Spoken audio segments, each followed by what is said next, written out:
the first time I met him, he was grieving terribly. His wife Gita had died only about 8 weeks previously, and he had a story he wanted to tell somebody. It was coming out pretty ad hoc and all over the place. But more importantly, he kept wanting to tell me how much he loved this woman who had just died, but also how he wanted to be with her.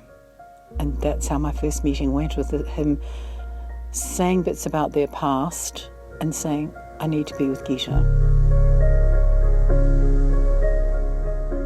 It's proved throughout the book when you read it, he knew from the second he met her that he would do anything to be with her. So I suppose that makes sense that was what he was saying to you. Yes. For 60 years they were together. And I don't mind giving away the end of this too. Spoiler alert, it has a happy ending. But absolutely, you can't spend 60 years with this woman who you met when she was dressed in rags and her hair was shaven and she wouldn't have bathed for ages. And you've previously been a man about town, a playboy, and you fall in love in that second that your eyes meet. Of course you want to be with her in the end as well. I actually got that. I understood it. I just had to keep him alive if I could, for as long as I could, for him to get to know me well enough to then tell me the real story behind the story.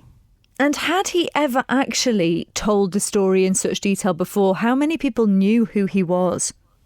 Look, all the friends, particularly in the Jewish community in Melbourne, knew who he was. Many of them, who I met subsequently with him, were survivors who he in fact had tattooed. And in fact, one of those survivors, I saw her only about 2 weeks ago, a couple of days before I came to Europe. She's 94 and still alive.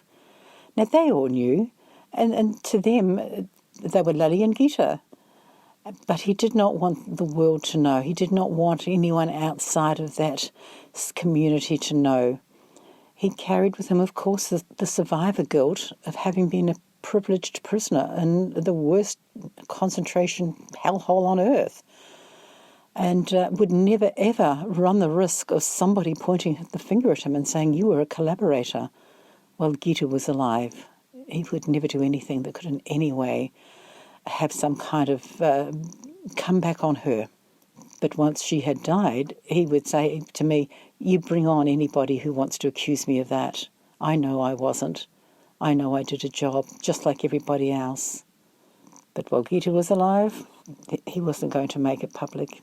You say that he didn't want people to see him as a collaborator, but he absolutely was not that, because although he performed this incredible role, which we'll come to now in a second, he went out of his way, didn't he, to perform it with sort of a care and sensitivity, because he didn't want to be seen as sort of, as he called it, defiling others, did he? And so he had that sort of, he added that humanity into a place that, you know, you could not imagine there being any sort of humanity, really. Absolutely, and this was reinforced to me only a few days ago when I was in Auschwitz and Birkenau with part of the March of the Living event that takes place there. And I met some Americans, and one in particular, he in fact was a rabbi from Florida, I think, and he had 2 or 3 people in his synagogue who were survivors who were tattooed. He did not know me, and he did not know that I was going to be there. And when we met, he said, you know, they told me about the man who tattooed them and how he kept apologising and saying he was sorry and he's sorry he was hurting them, and how much care he actually took. And I found that out from a stranger only about 3 or 4 days ago. I should say now, actually, there's a beautiful video, a short clip of you actually speaking to him, and he's there with a short sleeve T-shirt on. You can see the tattoo on his arm, and he says something so beautiful, doesn't he? Yes, about Gita, and how she tattooed her love on his heart for all time. And that's the remarkable thing about this, because with his role as the tattooist, you know, that in itself is an incredible story. And I already wanted to know more about him because of that role, and know who this person was and how he sort of coped and dealt with that and sort of carried that weight with him, which is an enormous weight to have to bear, as you just said. But to have a love story in that sort of hell, essentially, isn't it, is just even more remarkable. Of course it is. And that's why I think the story seems to be being embraced in all the countries it's been released so far. because it does have that dual narrative of this man who marked, he called it numbering, by the way, not tattooing, who made the most iconic symbols on the arms of people of the Holocaust. But then the thread running through of this romance, of this love that survived and lasted for 60 years. Very, very privileged to be able to tell the story of this amazing couple.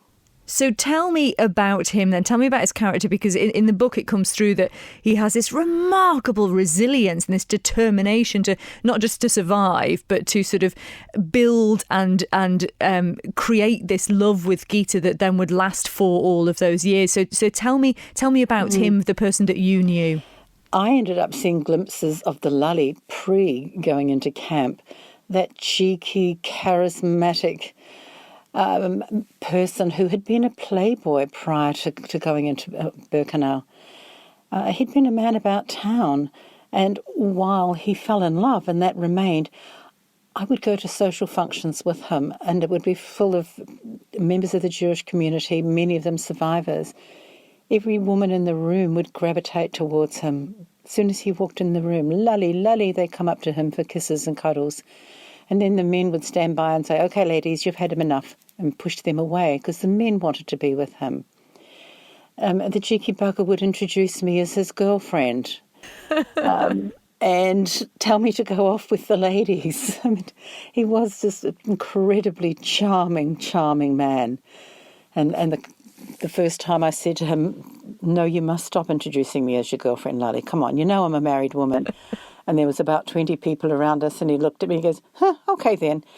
People, this is not my girlfriend. She is my mistress, okay?"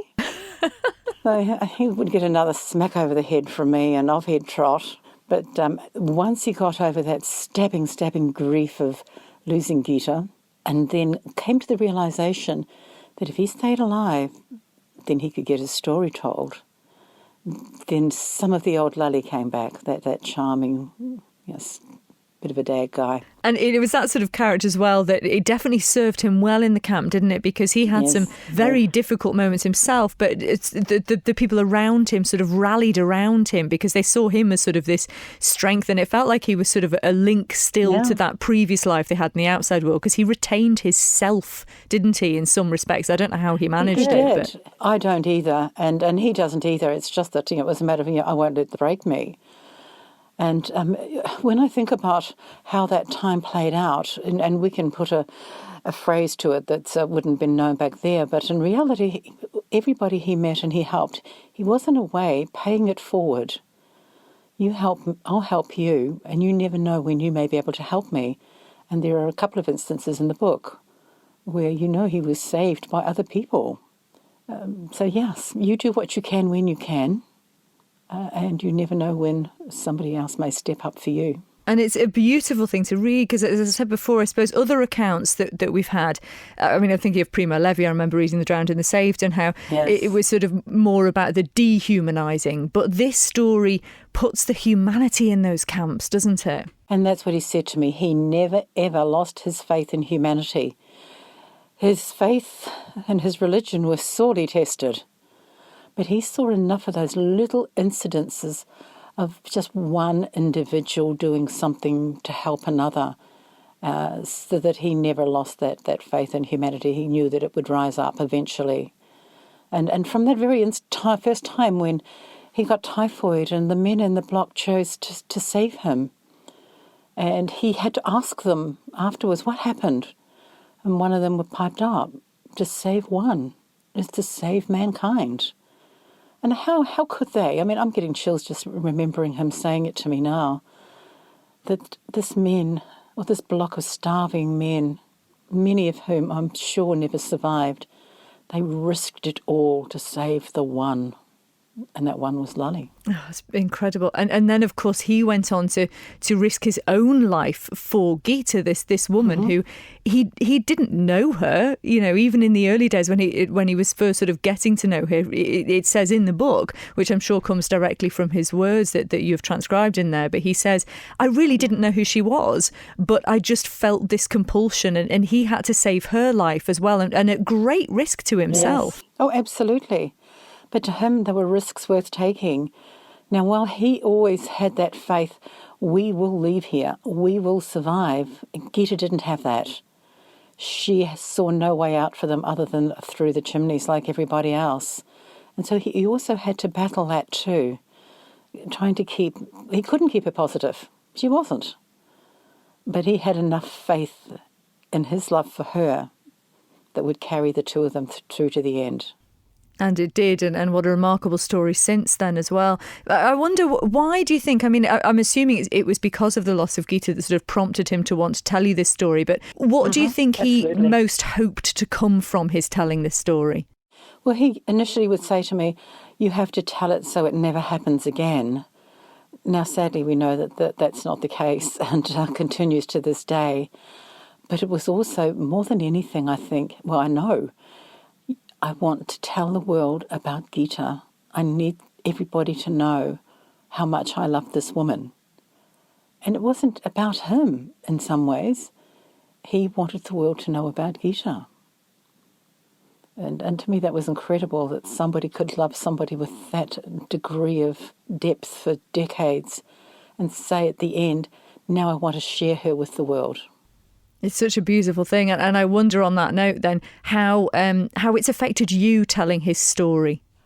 Initially, it had a heavy impact on me. You can't listen to somebody unburdening the terror, the tragedy, the trauma that he not only experienced but witnessed firsthand, and not have that burden as it lifted from him settle somewhere else, and that was on me. I didn't appreciate it initially, though I should have, given where I was working at the time. But it was my family that would say to me, Mum, we don't like the way you're coming home from being with Lale. Why won't you talk to us about him? Because I'd got to know him, and they all loved him. And I realised, okay, yeah, I'm starting to leave him and feel uncomfortable. And I spoke to a colleague at a hospital where I worked and said to her how I was feeling. And she just smacked me around the head and she said, oh, come on, Heather, it's transference. You should recognise that. And she was right. In the mental health profession, that when people do hear these stories, it can transfer onto the listener.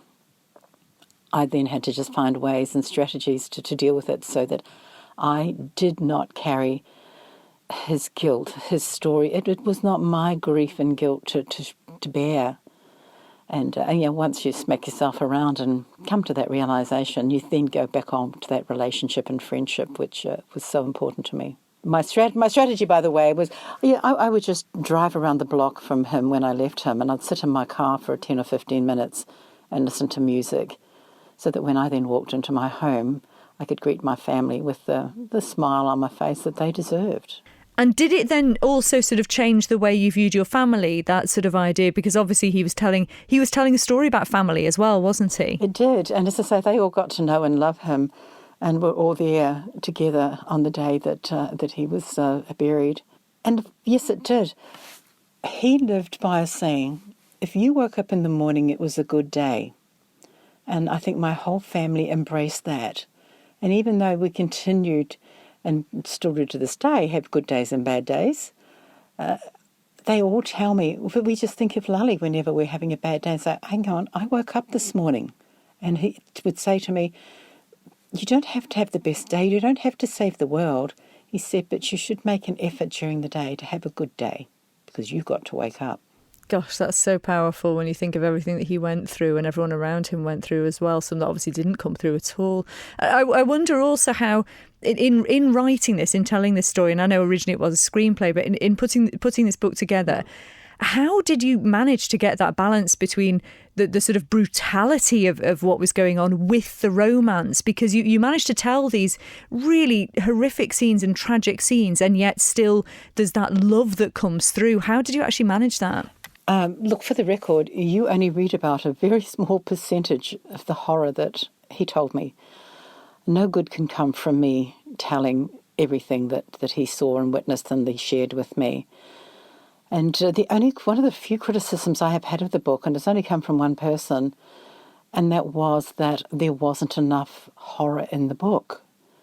And I looked at this person, I said, you don't understand.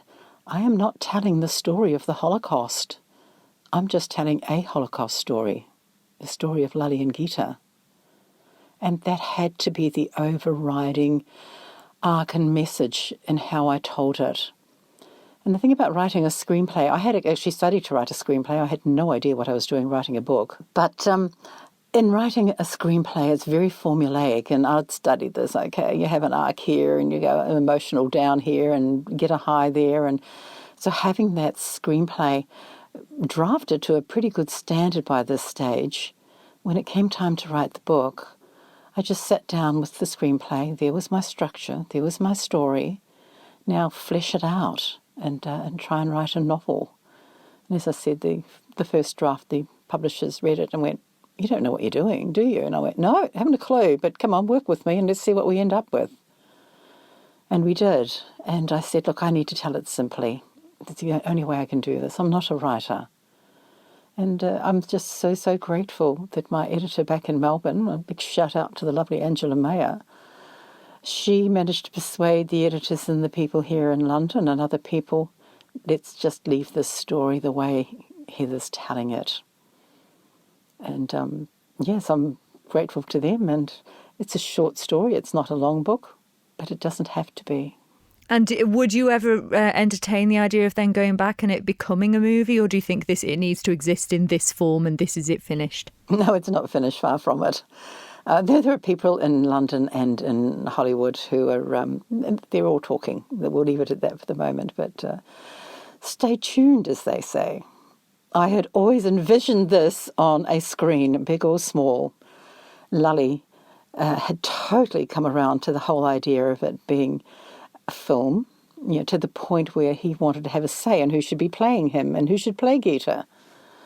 So I will be delighted on that day that a completed film is announced.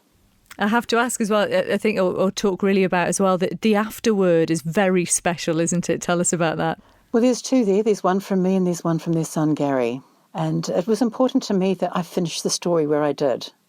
Initially, of course, there was talk about, well, how far down their lives do you keep going? At what point do you say enough is enough? Because they were together for 60 years, and I wasn't going to write War and Peace. I chose to end it at their meeting after they got together after the war. But then, of course, I needed to tell the readers what happened to the characters, where we could find out about them that were in the story. I didn't want to leave you hanging, not knowing what happened to Silka, what happened to Jacob. What did you find out about his family after he had died when we were carrying out the extensive research? And I've given as much information as I can for the reader to hopefully go, okay, there's some resolution there. Yes, it's in bullet point, but it wraps it up, I think, quite neatly. I can tell you that I have now signed a contract for the next story, and as you've read the story, I am now going to be telling you the story of Silka, the young girl that was in the camp with Gita, and what happened to her after she survived. I'm pleased to say it too will have a happy ending. That's wonderful to know. So that's an awful lot more research on your part to go down that route now. Yes, it is. But the thing about having publishers on board is that, sometimes they want to fund this research for you and have professionals do it, which is very nice for me.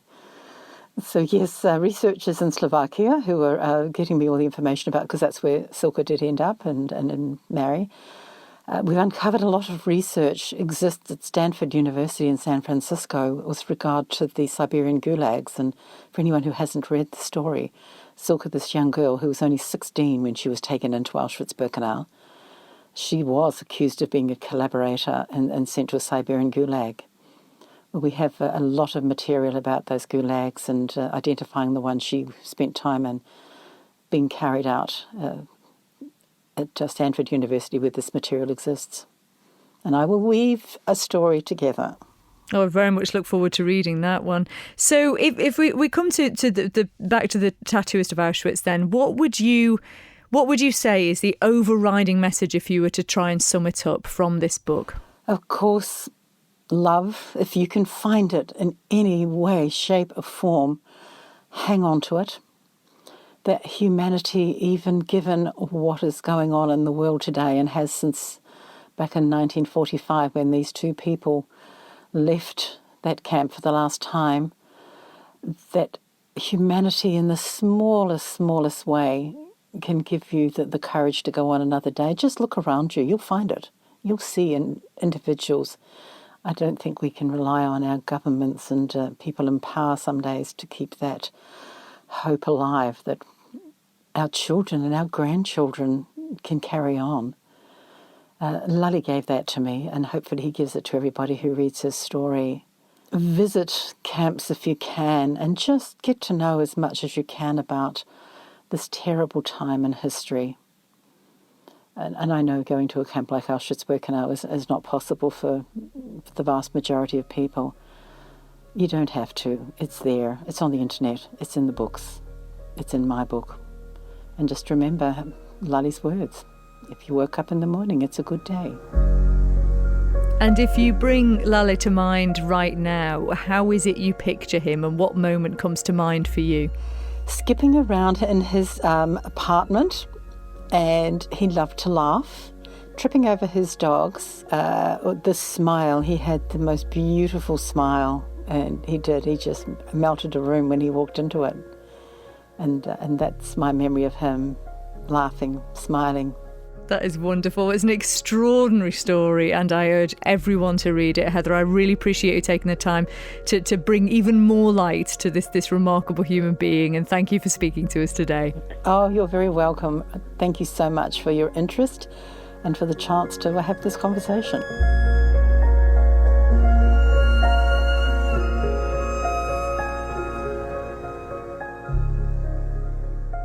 Abbey Dental, sponsors of Women Today, for all aspects of today's dental care. Highly recommended throughout the Isle of Man.